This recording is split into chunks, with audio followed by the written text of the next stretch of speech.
Senegalese anti-drug operatives have detected heavy shipment of cocaine at the port of the capital city, Dakar. Turkish president has concluded his China visit aimed at promoting strategic cooperation between the two nations. A German captain of Sea-Watch 3 rescue vessel is facing prosecution in Sicily for forcing a way to disembark 40 migrants to the port of Lampedusa, Italy.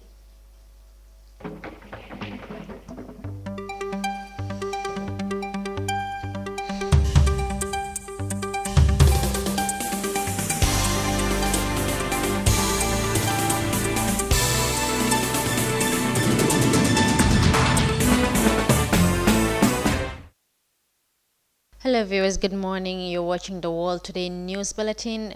I am Fatmata Jaju. We now take a look at our first story. Senegalese anti-drug operatives have detected heavy shipment of cocaine at the port of the capital city, Dakar.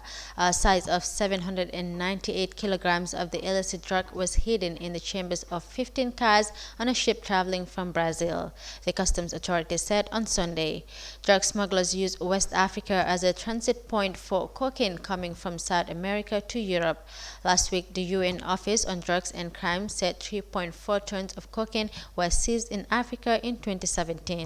This shows a comeback to the level of drug traffic in 2013 after it went down to 1.2 tons in 2015 in the continent. Seizures in West Africa are on the rise this year, with several unusually large quantities intercepted. In January, Cape Verde seized 9.5 tons of cocaine. 2 months later, Guinea-Bissau recorded its biggest seizure of the substance when it intercepted 789 kilograms stashed away in a fish truck.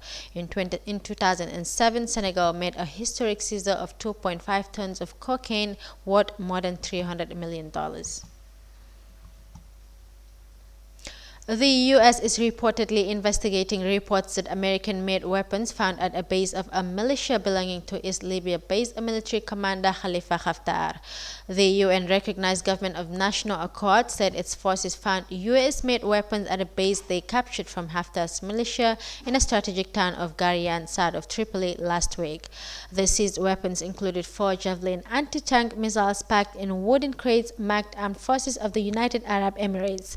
Haftar's forces have so far been unsuccessful in seeking to capture Tripoli from the GNA in an offensive that began in April. Libya has remained beset by turmoil since 2011, when longtime ruler Muammar Gaddafi was ousted and killed in a NATO-backed uprising after 4 decades in power. Turkish president has concluded his China visit aimed at promoting strategic cooperation between the two nations. The visit, experts say, is more about economics and diversifying relations. The visit is President Erdogan's 8th meeting with Xi since 2012, happening at a time of increased testing for global peace and stability. The strengthening of Turkey-China relations will also provide large and diverse contributions to regional and global stability. Our reporter Salim Sedi filed in this report from Turkish city of Istanbul.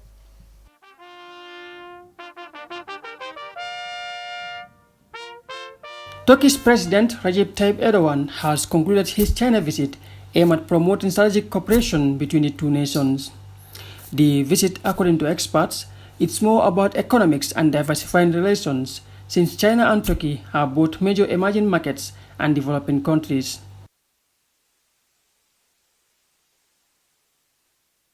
Turkey's president met with his Chinese counterpart Xi Jinping on Tuesday. The visit is Erdogan's 8th meeting with Xi since 2012. President Erdogan said strengthening the Turkey-China relations will contribute to regional and global stability. Praising the long-standing relations between the two countries, he emphasized that one-China policy is strategically important for Turkey.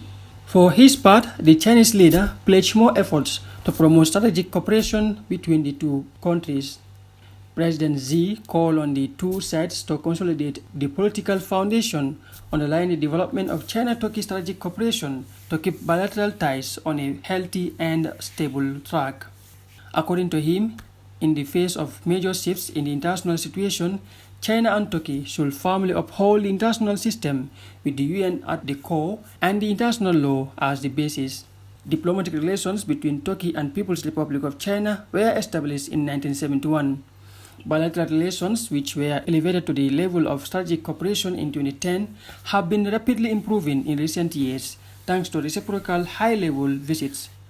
Over the years, many consultation mechanisms have been established at different levels to discuss bilateral as well as regional and global issues.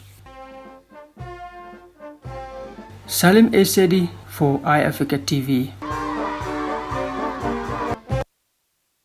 That was our Middle East correspondent Salim Saidi. Brexit Party MPs turned their backs during the playing of the European anthem at a ceremony marking the opening day of the European Parliament on Tuesday. The 29 MPs, including party head Nigel Farage, turned to face the wall as an opera singer and a saxophone quartet began playing the EU anthem. Antonio Tajani, president of the parliament, criticized the MPs as well as those who did not stand during the anthem, saying it is a question of respect. It doesn't mean that you necessarily share the views of the European Union. If you listen to the anthem of another country, you rise to your feet. The UK was expected to have left the EU in March. However, 3 months later, Britain's 73 MPs have taken up their positions in the European Parliament, where they are expected to remain until October 31st, on which their positions will expire if the UK leaves the EU. The opposition Sudanese Professionals Association has yesterday said the security forces have arrested 2 of its leaders in the country. In a statement from the association, which has been leading the Sudanese popular protest since December, announced the arrest of Khartoum-based Yasin Hassan, head of the SPS Teachers Committee. Abdul Majid Idris, a lawyer and a leading member of the opposition group, was arrested from his house in Atbara, it added. A military and police force raided the houses of other 3 leading figures in the capital Khartoum, the statement read. Sudan has been in turmoil since its military establishment deposed long-serving President Omar al-Bashir early April following months of popular demonstrations against his 30-year rule.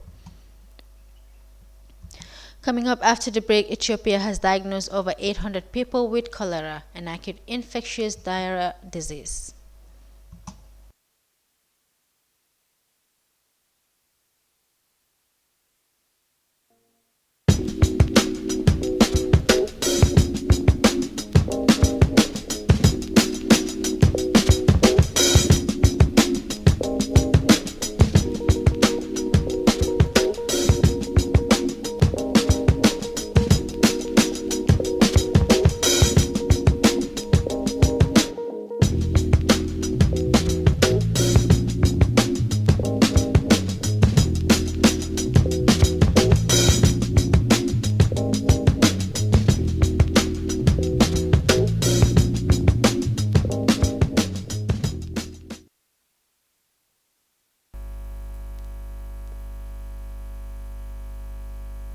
Take a look at the remaining stories.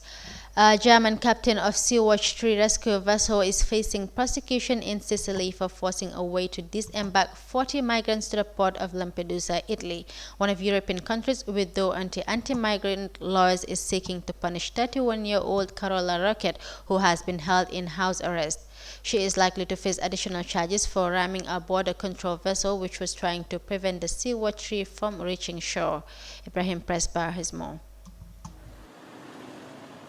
Italian authorities have arrested and charged a German sea rescue captain in defense of its territorial integrity, a move in conformity with the country's anti-migration laws. The arrest on the Sea-Watch humanitarian goes in sharp contrast to basic human rights provided for by the United Nations.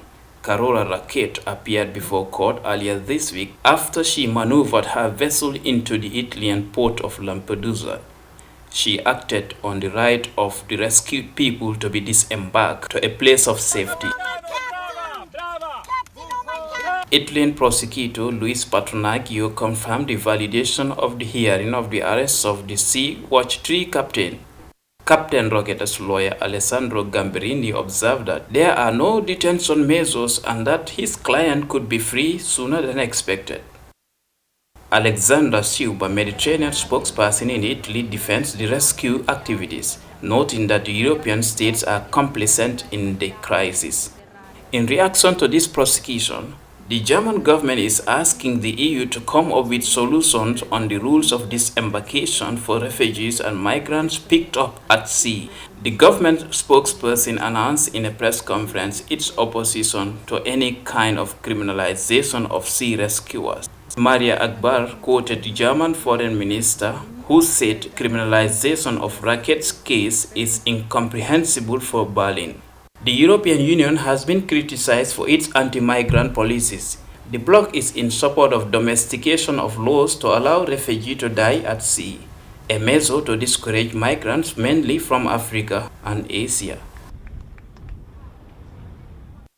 Presba, they're reporting. Outbreak of cholera is gripping Ethiopian as 800 cases have confirmed by authorities on Tuesday. So far, up to 17 deaths have been registered, according to the Fana broadcaster. The Director General of Ethiopian Public Health Institute, Getachew Tolera, is quoted as saying that the outbreak of the infectious disease touches different regions of the country. These areas include major cities and provincial sites of Amhara, Tigray, and Somali. 125 persons have been diagnosed with the disease in the capital Addis Ababa, with over 200,000 people vaccinated. Well, latest update on the just reported story has indicated that Italian judge Alessandra Vella had ordered the release of Captain Racket from house arrest, but it is not clear at the time if she can leave Italy. We now shift our attention to sports. Senegal cruised into the knockout stages of the African Nations Cup with a comfortable 3-0 win over Kenya. Senegal forward Sadio Mane says they knew it would not be easy to beat Kenya in the final Group C match of the Africa Cup of Nations on Thursday. The Liverpool winger missed a penalty before scoring twice to add Ismaila Sarr's opener, booking the Pasca to remain in the last 16 rounds. Sadio Mane scored twice as Senegal edged to a Group C victory over Kenya and booked their place in the last 16 of the Africa Cup of Nations. The Liverpool forward has a four-star penalty saved by Kenyan goalkeeper Patrick Mutasi before adding to Ismaila Sarr's volley with a placed effort.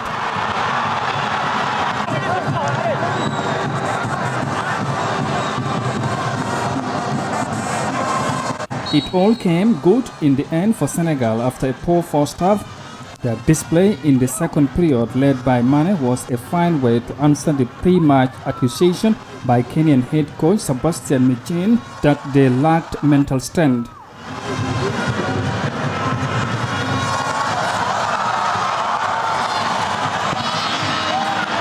Mane then converted a second spot kick after Philemon Otieno was sent off for a dangerous tackle on Ismaila Sarr late on.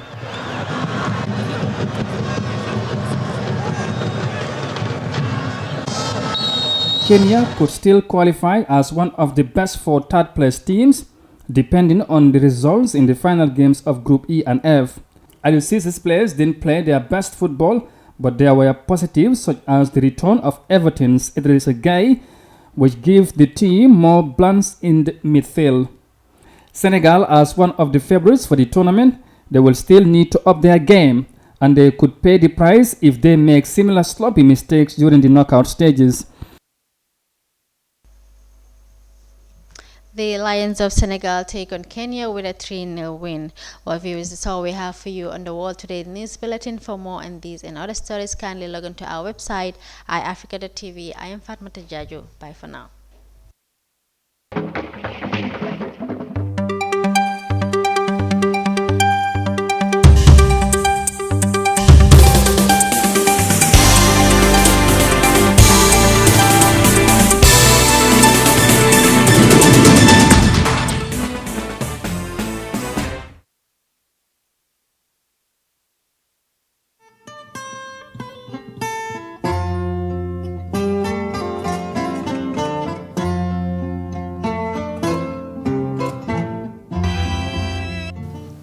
Fear over electoral rigging rocks Zimbabwe as the country. Yesterday, after listening to Prime Minister May's assessment of the state of the negotiations,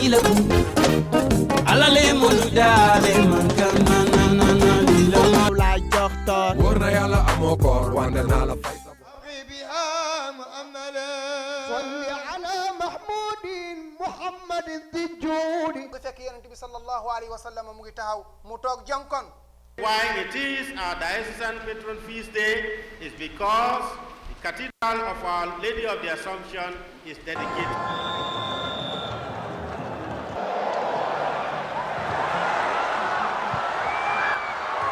Do not have it in their mindset or in their psyche that we are playing against Algeria.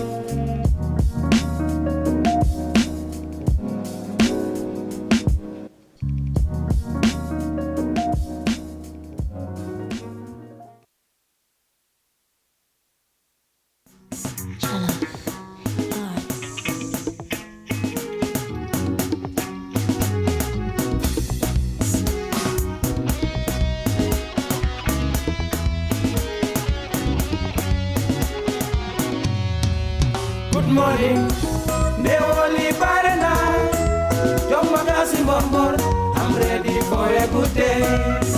Morning, Neoli Barana, John Magasi Mombor, I'm ready for a good day. Viva de Melike, Yamala Fafeka, Madali Nuyo, I'm ready for a good day.